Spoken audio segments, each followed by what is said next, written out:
feel like I can't say e-ink. Okay, I'm ready to roll.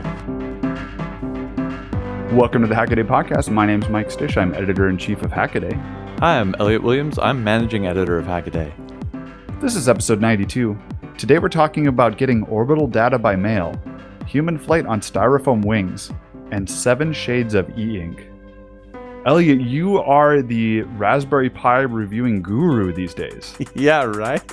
So what do you think about this latest news, the Raspberry Pi 400? So it's a pretty cool little box. I've actually been playing with it a little bit more today after I got to do the teardown over the weekend. I said in the article that it's maybe not so much for hackers, and I do think that's true. I mean, this is a slick product that's kind of aimed at people who want a small computer rather than like hackers who want a single board computer that they can just like wedge in somewhere and don't need a keyboard, don't need all this like kind of human factor stuff. For the listeners who haven't seen it yet, do you want to kind of explain an overview of what it is? Yeah, so the Pi 400 is a Raspberry Pi keyboard. They actually put out a USB keyboard a few years ago, and it's got a Raspberry Pi 4 in a slightly different form factor wedged into it with, and this actually turns out to be interesting and important, a really big aluminum heat spreader glued down to the CPU. It's got all the ports along the back. It's got the expansion header along the back. It's basically like the Kano keyboard that had a Pi in it, except for this one's specially built and it just comes in the box ready to use. And this should not go understated. Probably the best addition to this is there's a power button on it so you can shut the thing down safely. Is there a power button? Yeah, well, it's like function F10. Oh, no way. Yeah, because people would pull the power on it, and then you run the risk of corrupting your SD card, which is kind of like a thing that has been plaguing Raspberry Pi new users for a long time. Yeah, that's what sudo shutdown now is for. Like, just shut it down. I do think that I would like to give this one a try, and you and I talked about it a little bit. Like, for my day-to-day use, I was thinking this was almost everything I needed, and I was saying, I would need a USB hub because you couldn't plug in a mouse and the webcam at the same time, except for it does have enough USB ports for that. And then you said it also has 2 micro HDMI ports, so you could still like dual monitor with it. Yeah, that's what's really sweet about it. The reasons you wouldn't want to use it for your daily driver is that it's only got 4 gigs of RAM. So if you, if you have a lot of browser tabs open, that's going to hurt you. And it also doesn't have particularly strong GPU on board. So if you're going to do anything that's, really GPU heavy, that might hurt you a little bit. But it's got a 1.8 gigahertz quad-core processor on it that's actually pretty snazzy. So on that side, I think you wouldn't have to worry about it so much. Storage, do you really want to be writing everything to an SD card all the time? Not you probably even a little want bit, to no. use that USB 3 for a hard drive. And at some point, it ends up being kind of, a little bit of an octopus on your desk, like plugged into so many different things. On the other hand, super portable when you don't need all that extra stuff with you. It's just slip it in your backpack. I mean, I don't know. That side of it's really cute. Now, you teased that you're going to do some power consumption and heat tests with it. Spoiler for the people listening out there. I've started doing that today, in fact. Oh, good. And have been unable to push the Pi 400 yet into overheating condition where it'll start throttling the processor back. And if you've played around with Raspberry Pi 4s, they're basically heat limited after, a couple minutes of doing any serious computation. What happens is it gets a little bit hot and then it throttles the processor back to 1 gigahertz, or it throttles it way back when it's idling to save power, which is kind of cute. Well, I'm looking forward to that, and I think that anybody who hasn't seen it, go and check out Elliot's write-up because it's quite insightful and it kind of looks at the things that a hacker would want to look at. For now, why don't we jump into the hacks? What do you have up first on your list, Elliot? First on my list is Charles Lohr's Color e-ink display photo frame pranks mom. I love this because I guess a number of us here on this podcast like e-ink displays. 100% of us on this podcast love e-ink displays. And this one's just crazy. I've never seen a seven Yeah. color display before. I've been to trade shows where they have those 3-color ones where it's white, black, and red, and that's snazzy enough by itself. This one is a 7-color display. It'll set you back $75 for a 7-inch frame, so a little bit pricey. But when Charles saw one of these, he's like, oh, I will buy it and figure out a project later. And so he did. Once he got a hold of it, he looked at the software that Waveshare, the company that makes them, gives you, and then started working on his own. I thought his development method here was really interesting. He started off with an ESP32 just because he likes the wireless development and he likes the chip and he uses it a lot. But he did all of the communications with the Waveshare unit in software. So it's all kind of bit banged in that sense, because he knew that he was later going to migrate it over to something that was better at saving power. And he ends up using an Atmel ATmega 168. But I just thought that was a cool development trick to do your development on, a more powerful processor that maybe you're more familiar with, but make sure that you're not using any of its particular hardware because you're planning on sending it off to a different piece of hardware in the future. When you have this thing in the frame, it looks fantastic. And I'm surprised that that 7-color palette can look this good. It's kind of a weird pastel-y set of colors. And I enjoyed in the video that Charles talks about taking a picture of the display, just showing blocks of the color that it's capable of, and putting it into image processing and blurring it, and then sampling the color from there, and then putting that in a palette that's used to convert the photos that he's going to show on it so that you get photorealistic photos on the frame. And it's really good. Like the image that's shown at the top of the HACKADAY article totally fooled me. It looks like it's a printed out photo. Looks pretty good. Yeah, I'm confused about the low power mention though. You can get those ESP32s down to very low power, right? Yeah, I didn't know what that was about either. I think, when it's not running Wi-Fi, they can do extraordinarily low power. So I'm not 100% sure about that either. Yeah, I'm speculating. I think the ESP32s take longer to wake up. Right. I don't know if that would matter particularly in this case. They use a lot more power when they're running. But you don't need any of the 32-bit and speed for this because the display is really slow. Right, exactly. It takes 15 seconds or something like that in order for you to refresh a frame, because if you've seen an e-paper display refresh, it kind of goes like all white, all black, all white, maybe one more cycle until you actually see the image. And I think it has to do that for each of the 7 colors in this case. But then that's time that the CPU's got to be awake, where you're not using kind of the full power of a fully throttled ESP32. And so maybe an 8-bit, 8 megahertz chip would be better. I don't know. That beats me. This display that we were talking about last week that I'm playing with, it has 2-bit grayscale, 4 levels. And it kind of operates on the same principle, right? You're setting up a few different colors basically, but it's in gray colors there. I got the BitBang software from the company that makes it, and it was written for an AVR chip, and I was using the ESP32. And so I ended up, the chip is just way overdriving the screen. It was really glitchy, and I couldn't get it to work right at first. And the SPI delays were way, way, way too short because the processor's running so much faster. So I think, normally I think to myself, you always want to have a hardware peripheral for those type of communications.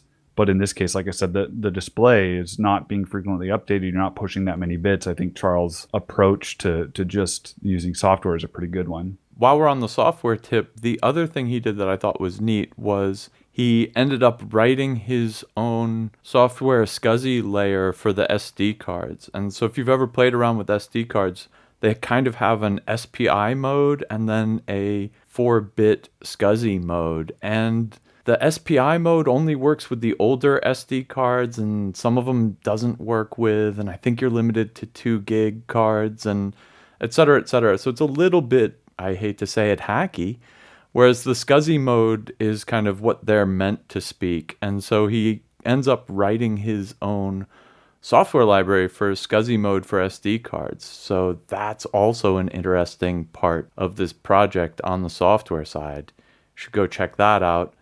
One last thing about the power, he does have MOSFETs to turn off both the display and the SD card, which I thought was interesting. I was looking at another project recently. Oh, it was the compute module on the Raspberry 4, where they had a MOSFET to turn off the SD card as well. And so I went digging around to see if I could find how much current an SD card draws when it's not doing active transactions, but just kind of sitting there. And the answer is kind of something on the order of 200 microamps, maybe 220, 250 for the SD card just idling. For this project, that's compared to 40 microamps for the AVR in deep sleep mode. So just leaving the SD card on, plugged in, would be a 5-fold increase in his power budget. So absolutely worth turning these things off when you're not using them, even though it meant he had to do some kind of magic sequencing to turn this on before that and stuff like that. But yeah, well, if he's only updating the image at 3 a.m. every night, then that's a lot of time to leave that card just sucking power. So this that's a is the good point, call. is that this is ultra low duty cycle. The thing is on for 15 seconds a day, right? And so you really want to make sure that you've got your sleep current down as low as you can. And actually, he doesn't quite. You could probably get that down to 20 microamps if you did some foolery with the crystals and stuff. And he said that, he calculated his batteries would run for 2 years, and so he just didn't bother with the extra level finesse.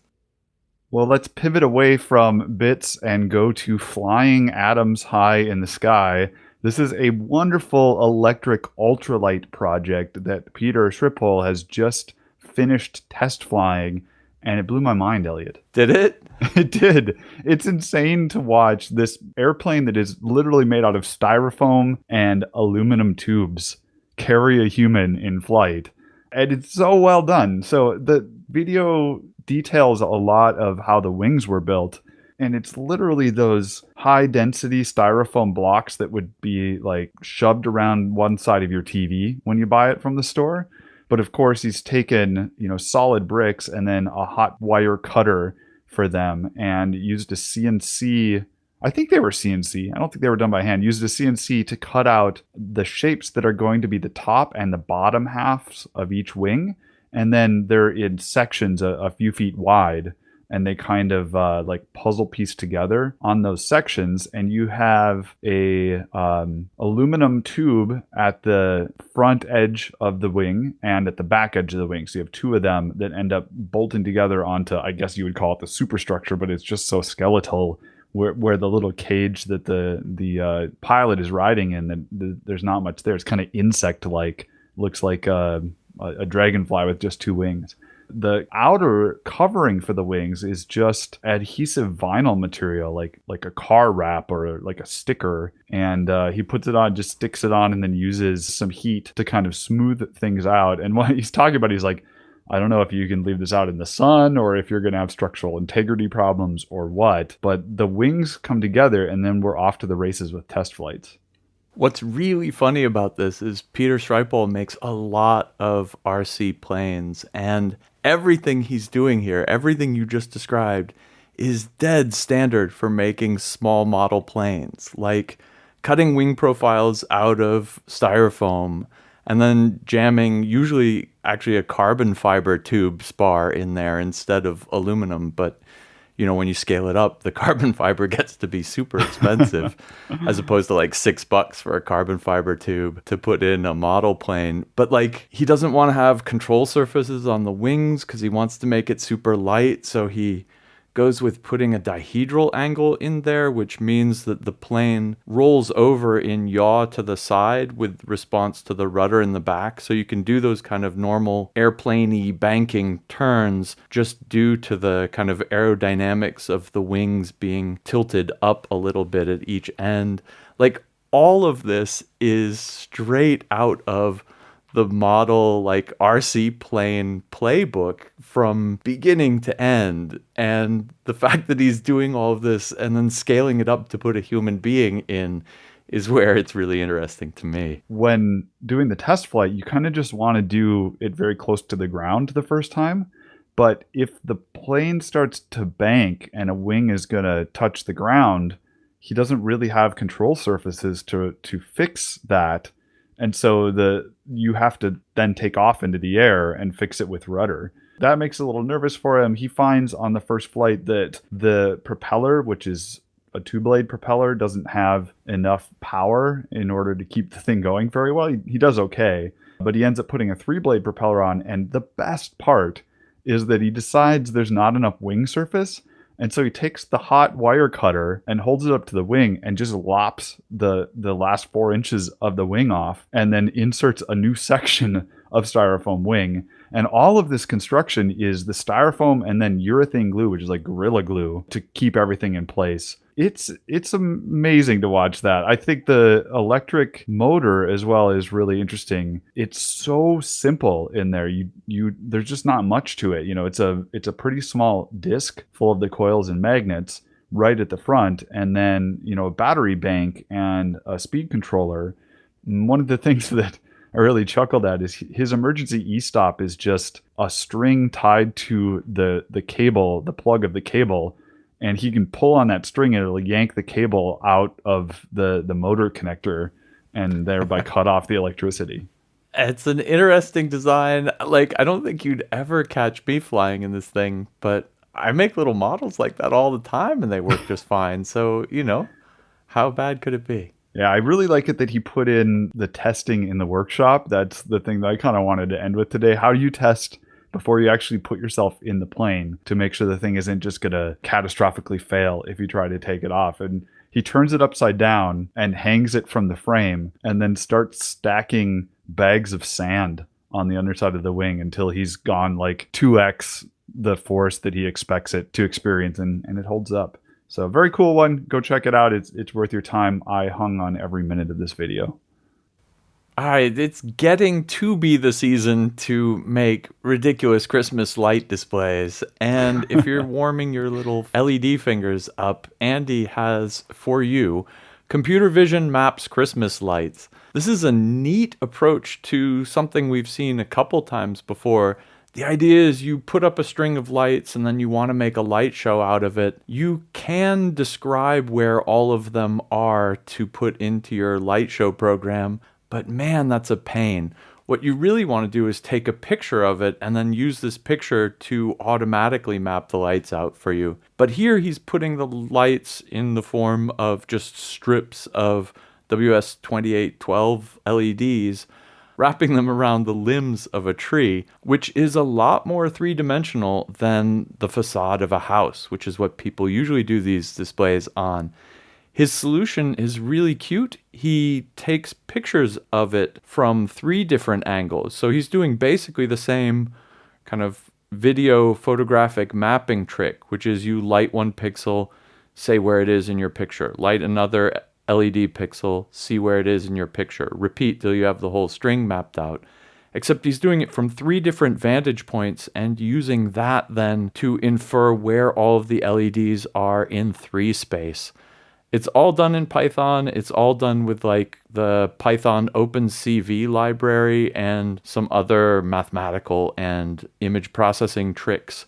It's really quite accessible, actually, and it spits out a 3D map of all of the LEDs in X-Lights format. And I hadn't been so deeply into the Christmas light display world that I knew what this was, so I had to go look it up. It looks marvelous. It's a whole light sequencer that's basically built for people hanging up lights on their house and wanting to make them do crazy shows, except now he's got this fully 3D mapped across an irregularly shaped tree and can do incredible graphics across it now. Yeah, that's a brilliant way to do the 3D map of this, and I hadn't really thought about, how you deal with that before. I've been to see these displays. I'm always impressed at the animation, prowess that really goes along with the music and is really creative. I always wonder who these people are. There's one right by our house, and we went there on Halloween night because there, wasn't really trick or treating, and they did a whole Halloween show. and it was fantastic. So it's really a great way to involve your community in electronic geek art. The thing I like about it is the hard problem of figuring out where randomly draped LEDs are and then map that to the light show. And we've seen a couple different approaches to this also for Christmas, bringing Christmas light show inside and must have overkill Christmas tree lights. I'll put links to both in the show notes. They're kind of different takes on exactly the same problem. These two are kind of 2D mapped, whereas Andy's project is the first full three-dimensional mapping of a string of WS2812 lights I've ever seen. I just love all of these because it makes what would otherwise be the hard part, figuring out where each pixel physically is in space, actually the easy part. You just throw the string up there, point a video camera at it, and say go, and it maps itself. Elliot, these flexible actuator springs are just the coolest thing. Did you watch the video of these? I didn't. Oh, you got to play the video while we're talking about it, man. It is kind of like a tentacle, but you have two of these tubey things that are, and it only goes like along a table. So it's not going to like lift its head up off the table, but anchored kind of in the center of the table, it can reach out and it can curve its arm to the left or to the right. And what's really wicked about them is the actuator that's doing this is called a flexible ultrasonic motor. So if you look at it, it looks like almost like springs, except for the springs have a flat profile. If you think about a long tube that's about the width of your finger, if you were to cut a spiral shape into that tube, what would be left would be a kind of like a spring shape, but it would be that flat profile like I talk about. And then two of these are put together and they go through these kind of block hubs, one hole for each of these springs. And those hubs have piezoelectric plates on them that can vibrate them in a couple of different ways. And what ends up happening is the shape of the tunnel that these springs are going through, which is just a little bit smaller than the spring diameter itself, so the springs are under tension, the shape gets flexed in what's called an elliptical orbit. Think of it like the what an inchworm does to kind of move its body along. The tunnel part is actually doing that, and that pushes this spring in or out. It does it. It looks like there's a gear connected to it and a motor. Like it's so like fast and precise. In order to add control for this, you have the kind of the back side of the spring, the part that's not on the front actuator, or that's on the other side of this this piezo block, has sensors to measure resistance. So it knows how long the back side is, and that can tell you where the length of the front side for your feedback loop. And then because there's two of them hooked together, if one of them pokes out further, it'll bend in the opposite direction. And if it pulls back, it'll come back straight. And I could almost see this used for something like conveyor belt technology, where if you have like a package coming down a conveyor belt and it needs to go off onto a different conveyor belt, this could come and like push it out like a finger, or like direct it into one of several different ways. It is super neat. I'm watching this thing go. It is bizarre looking. I would love to know what this is useful for, but I don't care. I like strange robotic motion just for its own sake, so I'm totally good with that.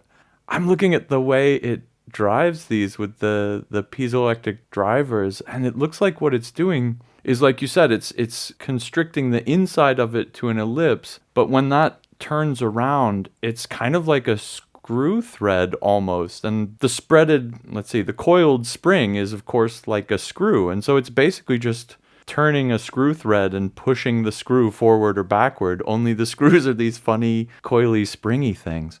Wow. That is not something I've ever seen before.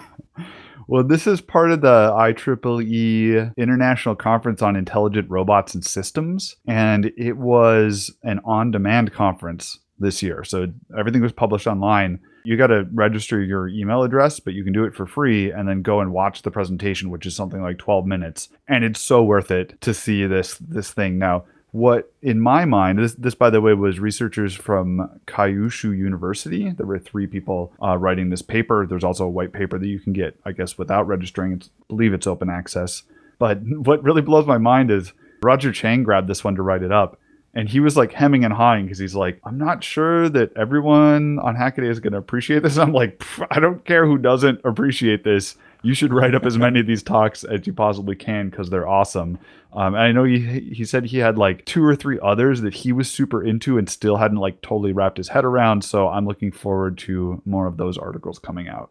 Ooh, and scrolling down to the bottom of the comments section, one of the principal authors on the paper, Ayato Kanada, comes in and sends us a link to his or her YouTube channel. So if you want to see more of the flexible ultrasonic motors doing their thing, one of the principal authors sent us some YouTube links. How cool is that? Oh, now we're going to have to end the podcast so I can just watch these videos.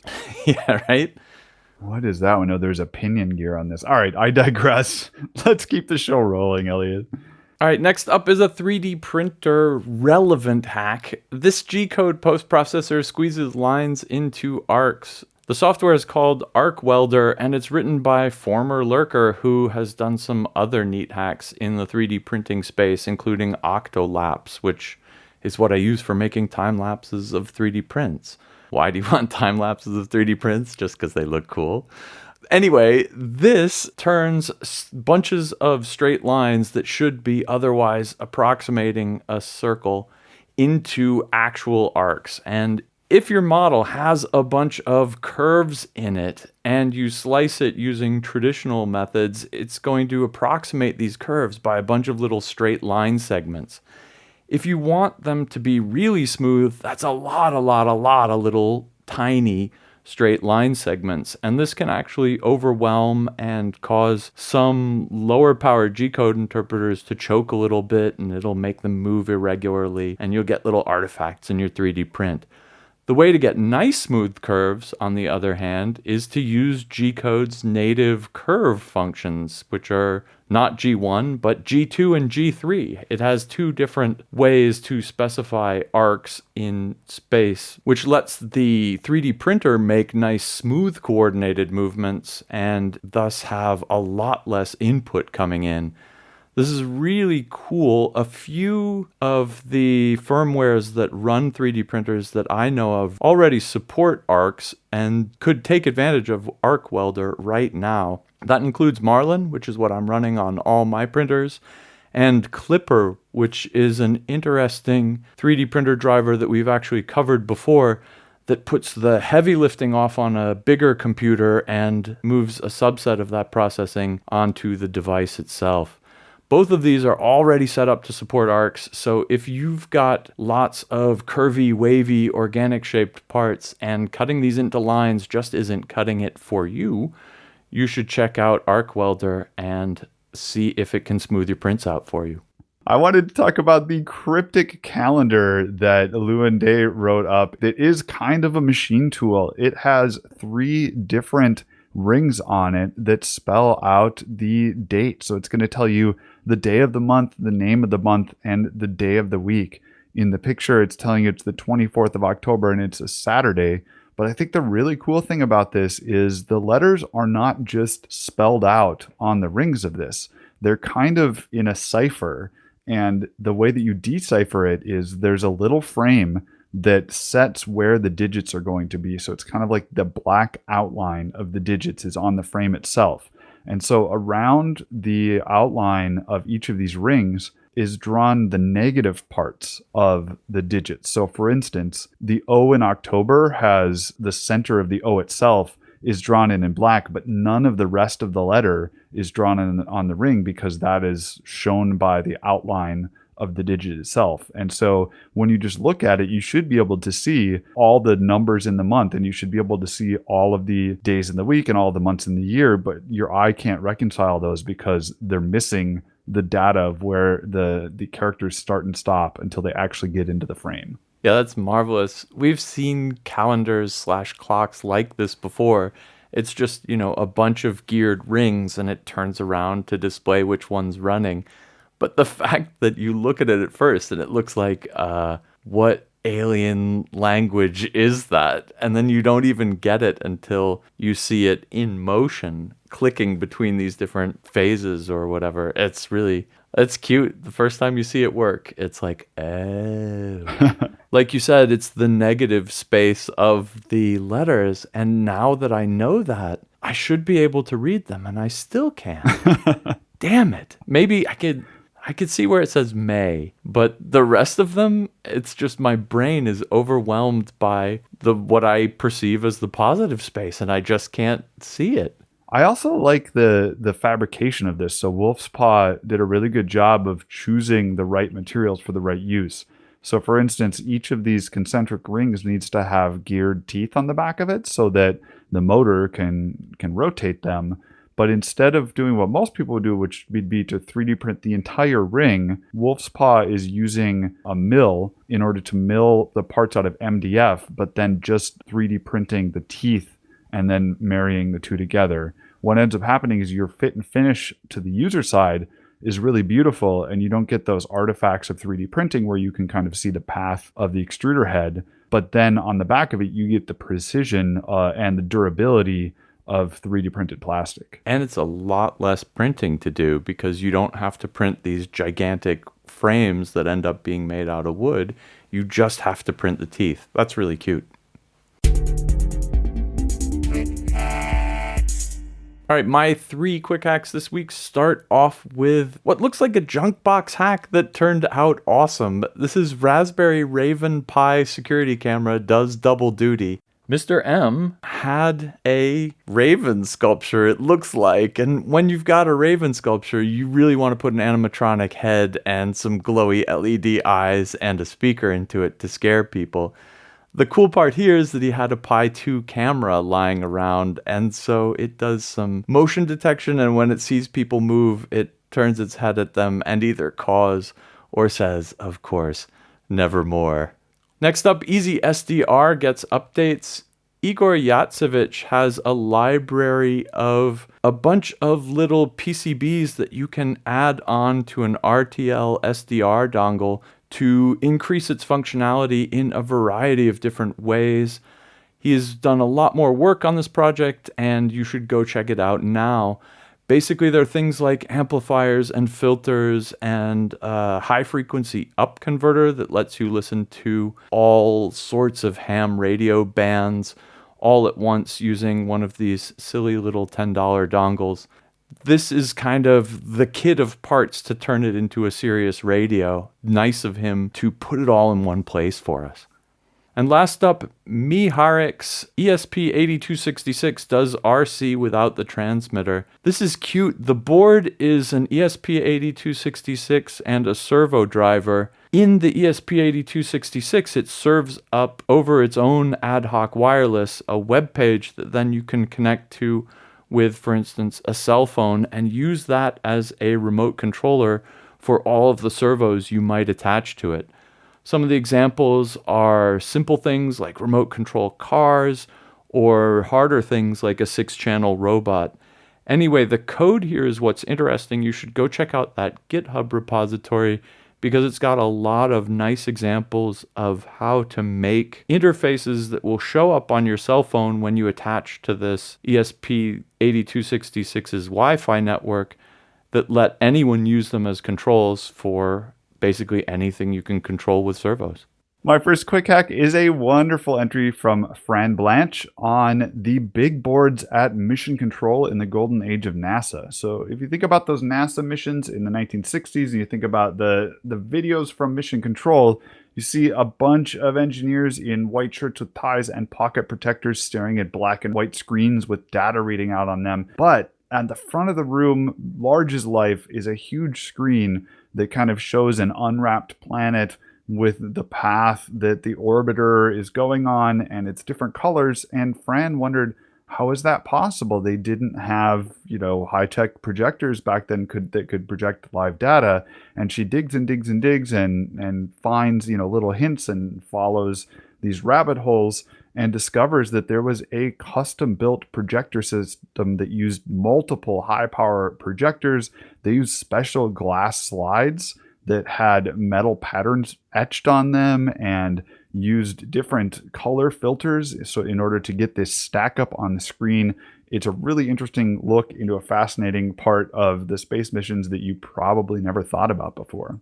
Next up, we have animated pumpkins sing and scare on Halloween.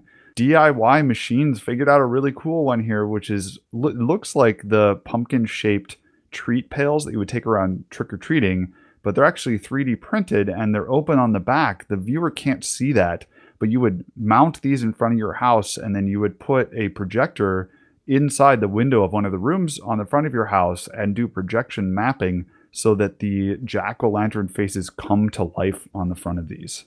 And finally, we have Big Workshop Clock is 3D printing done right. Yvonne Miranda did a wonderful job of 3D printing 7-segment displays that are really big. These are like the family-size cereal box type of big, yet they're incredibly simple. It really is just a black printed mask that is, it's like like a even bigger cereal box that has the shape of the 7-segment display in it. And then a 3D printed diffuser in white that goes in there, and then RGB LED strips, although Yvonne does say that red is the most pleasing, and that's what's shown in these pictures. If you are looking for, a scoreboard for your kids' soccer match or a countdown for your Remoticon SMD challenge, this would be a great project to take on.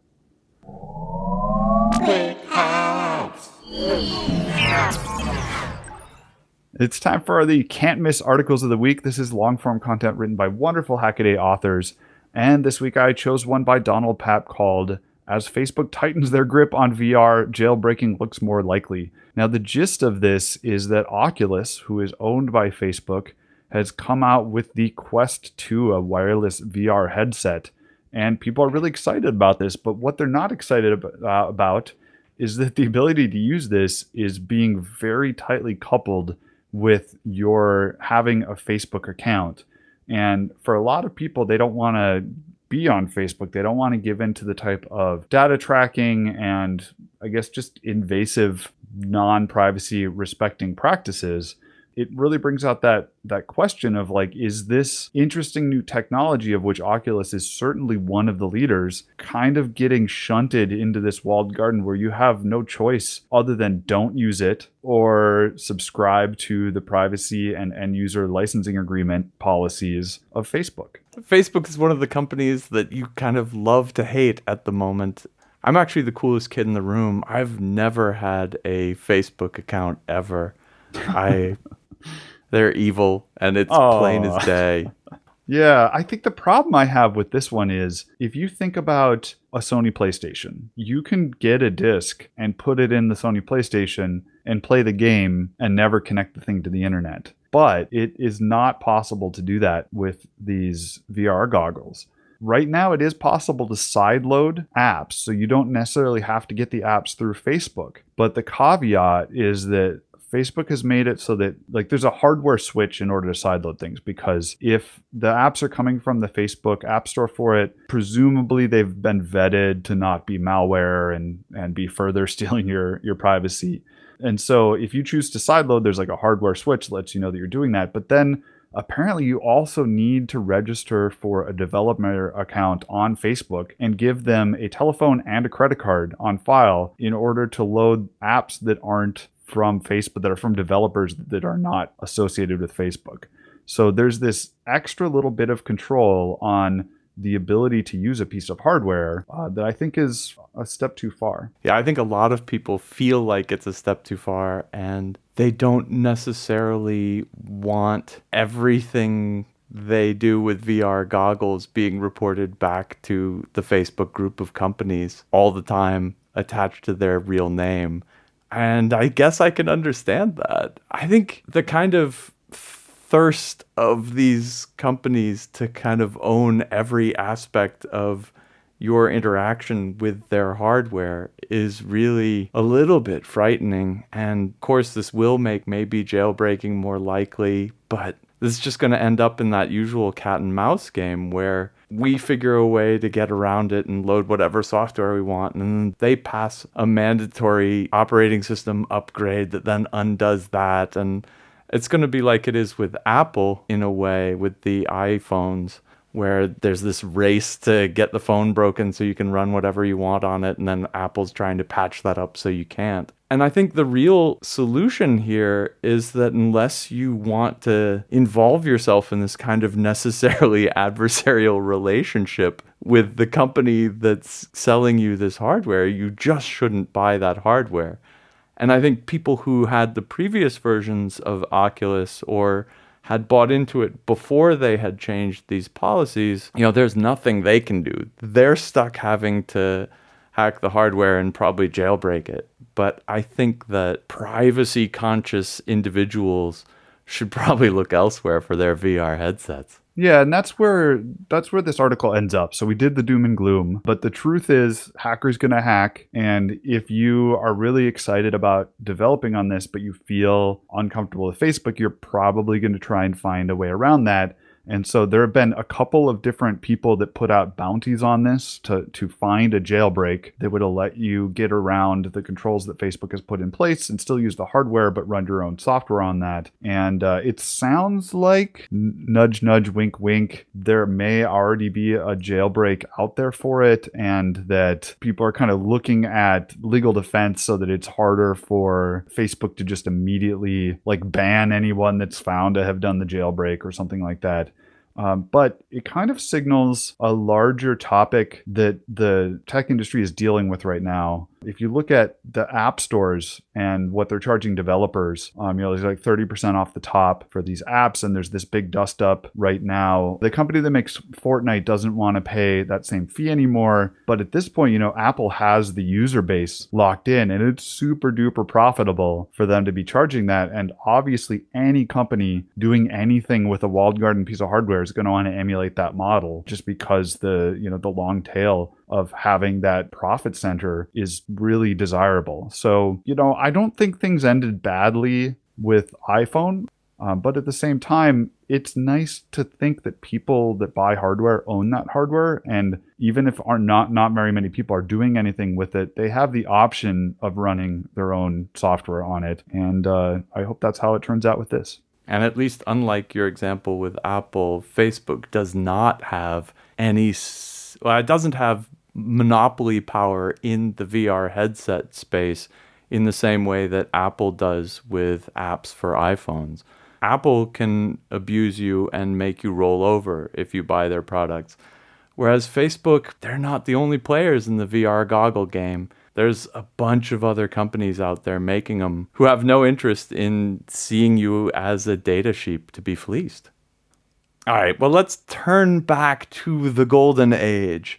One of our writers, Chris Lott, was in college at Georgia Tech in the mid-'80s and was interested in amateur radio and specifically listening to satellites. His write-up of this, Tracking Satellites with a Commodore PET, is a marvelous story of kind of old-school hardware hacking and, kind of coming of age at exactly the right time. Just to give you the spoiler here, they were able to contact the first space shuttle mission that had an amateur radio broadcast using this setup that they had built in college together. And that is just so fantastic. If you want to receive radio from a satellite or talk back to it, you have to point an antenna at it as it passes above you in the heavens. To do this, you have to know where it is, and you have to know a couple of its orbital parameters. If you take your mind back to 1985, there was no internet. And I love this quote from Chris about how he gets the orbital information for the satellites he's interested in. This was obtained by signing up to a real paper mailing list from NASA's Goddard Flight Center. An envelope arrived about twice a week by mail containing a stack of NASA prediction bulletins for the satellites you had requested. Just thinking about, a bunch of college kids who have this kind of co-built amateur Radio Shack who are getting bulletins directly from Goddard Space Flight saying, yeah, here's where our satellites are going to be this week. Just tune in, listen in. That's just so boss. Yeah, you should also look at the image that we have on the banner here. That's an actual photo of his radio setup, and it's just marvelously retro anachronistic, but also just so cool.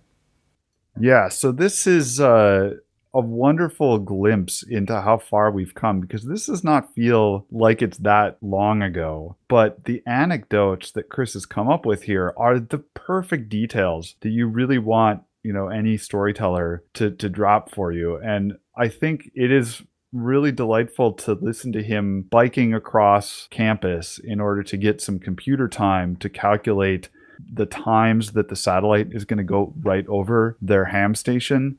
Putting in, he says he's hand typing the program in, and it doesn't take long for the program to run.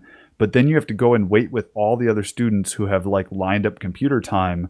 And then there's some student worker behind the desk who's ripping off what I assume is dot matrix printed tractor paper. But I'm guessing that that's what it was. Yeah. And even talks about how some of the calculations that they're doing would have taken milliseconds on this computer that they had to bike across campus for. But once they got the PET, it would take a lot longer to crunch on there. But you have to decide, like, which one am I going to use? And I guess the intermediate step there is they get some kind of local printer that they can connect to the computer through a sound modem, acoustical coupling modem at 300 baud. And I never had that experience. And I know that, I've seen movies and I've heard anecdotes about it, but this is just a little bit different take on the story. And I really felt like I was in Chris's shoes and captured a lot of that same excitement. So I got hooked on this article for sure. I was a kid in this era. I was definitely not in college and not as tech savvy, but my dad had in his lab a terminal that you could dial up to the mainframe with and you could print things out on. And then of course you do have to schlep over to the computing center and they had this big array. It's like a big shelf array. And in alphabetical order, everybody can go in there and get their printouts. It was lovely. It all costed you credits. So, like, I was playing Adventure, the cave game precursor to Zork at the time, and printing out cheat things to remind myself of how to get through the maze on my dad's account and walking over to the computer center for these vastly important printouts. Such a tool. No, the lovely thing about this is that he goes through some other important details for satellite tracking. And actually, I'll tell you, behind the scenes, he had such a list of satellite tracking resources that I cut them out of the story, sent them back to him and said, look, you need to do a satellite tracking primer because you know way too much about this. But for the tiniest little glimpse, there's a little technical section in there where he talks about the advantages of adding an extra motor to your satellite tracker. And so if you can imagine that this thing has to go up and over to follow a satellite as it crosses the sky, if you have to move both motors at any given time, that kind of decreases your precision. Instead, a better option is to make a 3-motor setup. So you have 2 motors that orient it into the right angle and position to follow the satellite across the sky, and then a 3rd motor that just simply turns when the satellite is overhead. The first 2 point it so that the antenna will follow the same path in the sky as the satellite eventually will, and the 3rd motor just advances it along this. And he said that was a big help for their particular receiving station.